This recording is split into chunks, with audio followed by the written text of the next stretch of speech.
TDP పార్టీలో చేరారట కొడాలి నాని. కొడాలి నాని రాజకీయం నుంచి నేను తప్పుకుంటాను. నాకు వయసు అయిపోతుందంటూ తాజాగా ఒక వీడియోని రిలీజ్ చేశారు. సో, నిజంగానే ఇప్పుడు 2024 ఎలక్షన్స్‌లో పోటీ చేయడమే నాకు చివరి ఎన్నికలని, ఆ తర్వాత 2029లో మరి పోటీ చేయడానికి నాకు వయసు అంతగా సరిపోదని, మరి అప్పటికే 5 ఏళ్లకి సంబంధించి దాన్ని వృధాగా పెట్టుకోవాలని అందరూ కూడా చెప్తున్నారు. కానీ ఇప్పుడు ఉన్నటువంటి సిట్యుయేషన్‌లో ఏం జరుగుతుందో అనేటువంటి ఒక క్వెషన్ మాత్రం ఎంతో వైరల్ అవుతుంది. ఎందుకంటే కొడాలి నాని ఎప్పుడు ఎలా మారతారో తెలీదు. 2024 ఎలక్షన్స్‌లో తెలుగుదేశం పార్టీలోకి ఆయన వస్తారా అంటూ కొన్ని అనుమానాలు కూడా వస్తోంది. ఎందుకంటే ఈయన ఇప్పటితో ఈ ఎన్నికలే నాకు లాస్ట్ అన్నారు.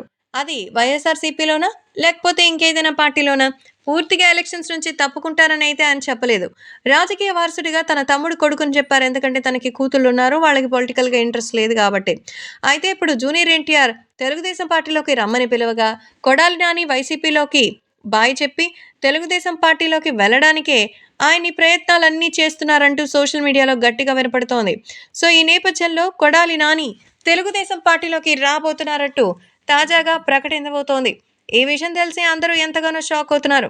నిజంగానే ఇప్పుడు మన కొడాలి నాని సంచలనమైనటువంటి నిర్ణయం తీసుకున్నారని తెలిసి అటు ఏపీకి సంబంధించినటువంటి జగన్మోహన్ రెడ్డికి కూడా దిమ్మ తిరిగిపోతుందని, కొడాలి నాని లాంటి స్ట్రాంగెస్ట్ లీడర్ ఇప్పుడు తెలుగుదేశం పార్టీకి వెళ్ళడం పట్ల అనుమానాలు వ్యక్తం చేస్తున్నారు.